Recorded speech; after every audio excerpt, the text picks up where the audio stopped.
একাত্তরের খেলাযোগে আপনাদের সাথে আছি আমি ফাহিম রহমান। দফায় দফায় বৈঠক করে সমাধানের পথ খুঁজছেন বিসিবি সভাপতি নাজমুল হাসান পাপন।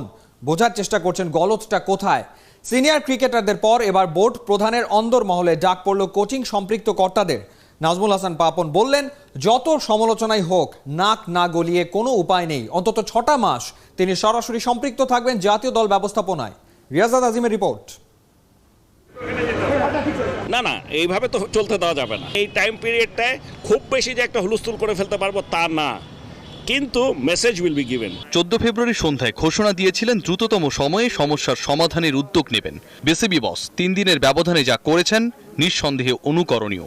পরিচালক, নির্বাচক আর সিনিয়র ক্রিকেটারদের পর বোর্ড প্রধানের মহাগুরুত্বপূর্ণ বৈঠক কোচিং স্টাফদের সাথে।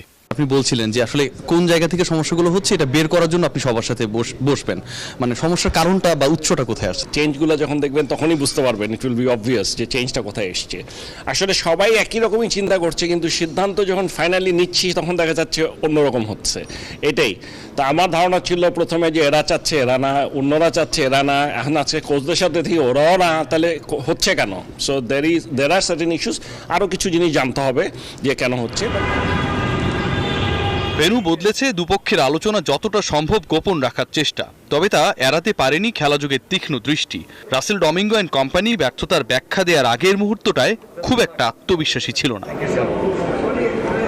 বোর্ডের প্রধান নির্বাহী ছাড়া হাই প্রোফাইল কোনো পরিচালক ছিলেন না আলোচিত বৈঠকে।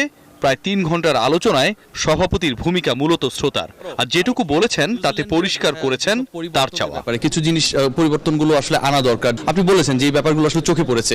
এই ইনস্ট্রাকশনটা কি আপনি কোচিং স্টাফ এবং যে সিনিয়র ক্রিকেটারদের সাথে বসেছেন তাদের দিয়েছেন কিনা? এখানটা আগে আমি খালি ইনফরমেশন কালেক্ট করছি, এখন পর্যন্ত আমি কিছু বলিনি। আমার কাছে যে জিনিসটা ভালো লাগছে যে সবাই চিন্তাধারা একই আছে, ঠিকই আছে। আমরা যেরকম ভাবতাম তাই আছে, কিন্তু হচ্ছে হয়তো অন্যরকম। আপনার ইনভলভমেন্ট কম হবার কারণে অনেক ক্ষেত্রে আমরা দেখেছি যে বাংলাদেশের রেজাল্টটা পরে আসেনি। হাথরস সিংহা চলে যাওয়ার পর একটা বিরাট গ্যাপ তো হয়েছে, এটা তো আমি স্বীকার, আপনারাও জানেন, আমিও ওপেনলি বলে বেড়াই যে আমি এখন জানি না এগুলা বা অত ইনভলভ না, কারণ আমার ঠিক হয়ে যাচ্ছিল। তবে এখন একটা জিনিস বুঝতে পেরেছি যে আসলে একেবারে ছেড়ে দেওয়া যাবে না, প্রত্যেকটা ডিটেলস যে জানতে হবে আগের থেকে। তো এই জিনিসটাও তাদেরকে বলা হয়েছে যে দিস ইজ দ্য গ্যাপ, আগে ছিল না, এখন আমার সাথে পার্থক্য যেটা হচ্ছে, সো এটার থেকে কি করা যায়, আমরা এটারও সলিউশন একটা বের করে ফেলবো। আমার ধারণা 6 মাস বিলম্বে হলেও বড় পরিবর্তন আসছে এটা নিশ্চিত। সবার সাথে আলোচনায় বসলেও টেস্ট অধিনায়ক মুমিনুল হক সবখানে অনুপস্থিত, হয়তো এটা একটা ইঙ্গিত বটে। রিয়াসাদ আজিম, ৭১। শঙ্কা, সংকোচ, দ্বিধাকে ছক্কা মারলেন তামিম ইকবাল আর সৌম্য সরকার। নির্ভয়ে করোনা টিকা নিলেন 6 ক্রিকেটার। আহ্বান জানালেন সবাইকে ভ্যাকসিন নেবার। ক্রিকেটারদের পাশাপাশি টিকা গ্রহণ করেছেন কোচিং প্যানেলের কয়েক বিদেশি। বছর জুড়ে এখানে ওখানে খেলা, টিকা প্রদানের ফলে এখন নিশ্চিন্ত বোধ করছেন ক্রিকেটাররা। নাইয়ান বিন জসিমের রিপোর্ট। দেশে করোনা ভ্যাকসিন কার্যক্রমের 22তম দিনে দল বেঁধে ক্রিকেটাররা টিকা কেন্দ্রে। অনেক অপেক্ষা তিতিক্ষা পেরিয়ে ওরা আগেই মাঠে ফিরেছে, কিন্তু চাপা আতঙ্ক ঠিকই সঙ্গী হয়ে আছে। ওই শঙ্কা কাটাতেই প্রথম দফায় জাতীয় দলের 6 ক্রিকেটার কুর্মিটোলা হাসপাতালে টিকা নিয়েছে।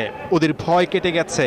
ভ্যাকসিনেশন কার্যক্রমের সাথে তামিমদের সংযুক্তি এক বুক আস্থা জাগায়, ভরসা দেয় সাধারণ মনে। ভয় অবশ্যই ছিল, আমি এটা অস্বীকার করব না, সবার মনেই থাকতে পারে। এটা নিয়ে আপনারা একটু জানতে পারেন জিনিসটা যে কতটুকু আপনার জন্য হেল্পফুল, তাহলে আমার কাছে মনে হয় না যে ভয় জিনিসটা সবারই কমে যাবে। আমরা এখন 12 নম্বরে আছি যে ভ্যাকসিনেশনে, তো হয়তো বা এই মাসের শেষে আমরা এমন হতে পারে যে টপ 5-4 এসে যাব। বাংলাদেশের টিকা কার্যক্রমে ভরসা জুগিয়েছে জাতীয় ক্রিকেট দলের বিদেশি কোচিং স্টাফদেরও। রাসেল ডমিঙ্গো, ওটিস গিবসনরাও বিনা দ্বিধায় ভ্যাকসিন নিয়েছে। কার্যক্রম সহজ করতে এদিন চালু হয়েছে করোনা সুরক্ষা অ্যাপস। জাতীয় দলের ওপেনার সৌম্য সরকার এই অ্যাপসেরও ওপেনার। আমরা যারা অ্যাজ এ প্লেয়ার অনেক বেশি ট্রাভেল করতে হবে, সো এইগুলোতে আমার কাছে মনে হয়েছে যে আমার নিজের কাছে ফিল ভালো হচ্ছে, তো সবার নেওয়া উচিত। নিউজিল্যান্ড সফরের আগে ভ্যাকসিন কার্যক্রম ক্রিকেটারদের মনে স্বস্তি দিচ্ছে। এদিন নিউজিল্যান্ড সফরের জন্য করোনা পরীক্ষার নমুনাও দিয়েছে তামিম সৌম্যরা। তার আগে 3টা টেস্ট আছে, আজকে একটা হলো, আবার 20 তারিখ আরেকটা আছে, তারপরে আবার 22 তারিখ আরেকটা। 3টা টেস্ট হবে। হ্যাঁ, ওইখানেও আর টেস্ট আছে, নামার পরে একটা টেস্ট হবে, মাঝামাঝি একটা হবে, কোয়ারেন্টাইন থাকা অবস্থায় যখন শেষ হবে তারপরে হবে। তো টেস্ট ওইখানে তো ডেফিনেটলি টেস্ট দিতেই হবে। প্রথম দিনে সস্ত্রীক এসেছিলেন তামিম সৌম্য। প্রথম দফায় 6 ক্রিকেটারের পর দ্বিতীয় দফায় শনিবার বাকিরা ভ্যাকসিন নেবে। নাহিয়ান বিন জসিম, ৭১, ঢাকা। এবার সাকিবকে নিয়ে টানা হ্যাচড়া করলেন বীর জারা। চেষ্টা করেও বলিউড বাদশার সাথে পারলেন না প্রীতি জিন্তা। বাংলার সাকিবকে নিয়ে শাহরুখ খান জিততে চান আইপিএলে 3 নম্বর শিরোপা। পয়সা দেবেন 3,20,00,000 রুপি। রাজস্থান রয়্যালসের নাম লেখালো আর এক বাংলাদেশি। কাটার মাস্টার মুস্তাফিজকে ওরা দেবে 1 কোটি রুপি। এতেশাম সবুজের রিপোর্ট।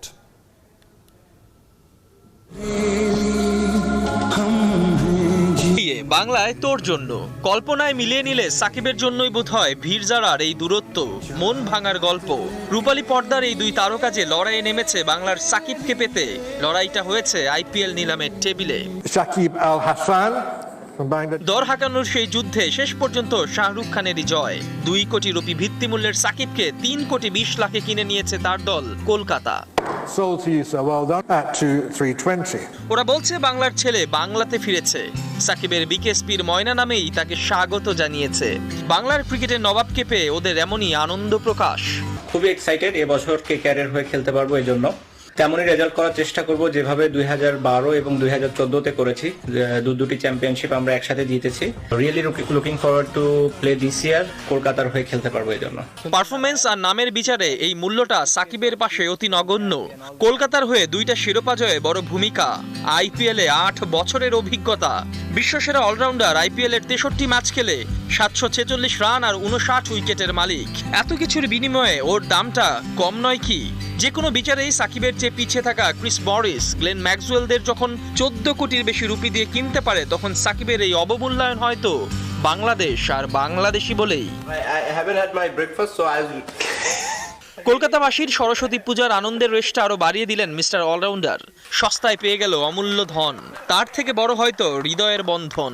আইপিএল ক্যারিয়ারের সেই যে পথ চলা 2011 থেকে 17 লম্বা এই সময়টাতে কলকাতা আর সাকিব যেন একে অপরের পরিপূরক। শেষ 2 মৌসুমে হায়দ্রাবাদের হয়ে খেলে আবার তিনি ফিরেছেন পুরনো ঘরে। হায়দ্রাবাদ আর মুম্বাইয়ের হয়ে আগুন ঝরালো দাম ওঠেনি মুস্তাফিজের। ভিত্তিমূল্যের 1 কোটি রুপিতেই তাকে দলে নিয়েছে রাজস্থান রয়্যালস। তবে পুরো আইপিএলে হয়তো এই 2 ক্রিকেটারের সার্ভিস পাওয়া যাবে না। এপ্রিল আর মেতে যে শ্রীলঙ্কার বিপক্ষে হোম অ্যান্ড অ্যাওয়ে সিরিজ হবার কথা আছে বাংলাদেশের। এতেশাম সবুজ, 71। কাটা ছেঁড়া বিচার বিশ্লেষণ চলছেই। কেন দেশে কিংবা বাইরে টেস্ট ক্রিকেটে টাইগারদের একের পর এক পরাজয়? অনেকের কাছে প্রশ্নবিদ্ধ বাংলাদেশের উইকেটের মান। অনেকেই মনে করে দিনের পর দিন এমন মরা উইকেটে খেলে টেস্টে সাফল্য পাওয়া অসম্ভব। না তৈরি হচ্ছে ফাস্ট বোলাররা, না তৈরি হচ্ছে ব্যাটসম্যানরা। সমাধান হতে পারে ড্রপ ইন উইকেট। বিস্তারিত রিপোর্টে। ইদানিং খাল কেটে কুমির ডেকে আনছে বাংলাদেশ। নিজেদের তৈরি করা ফাঁদে নিজেরাই পড়ে যাচ্ছে বারে বারে। টেস্ট জেতার খায়েশ মেটাতে স্লো উইকেট বানিয়ে ফায়দা তুলতে পারছে না টাইগাররা। উল্টো স্পিন হেলকিতে বাংলাদেশকে হোয়াইট ওয়াশ করে দিল ক্যারিবিয়ানরা। সবাই জানে বাংলাদেশের উইকেটে হাঁটুর ওপর বলই ওঠে না। স্কোয়াডে 5 জন ফাস্ট বোলার থাকার পরও টিম ম্যানেজমেন্ট পেসার খেলানোর সাহস পায় না। আবার বিদেশে গেলে ব্যাটসম্যানরা বাউন্সার খেলতে পারে না। সমাধানটা কি?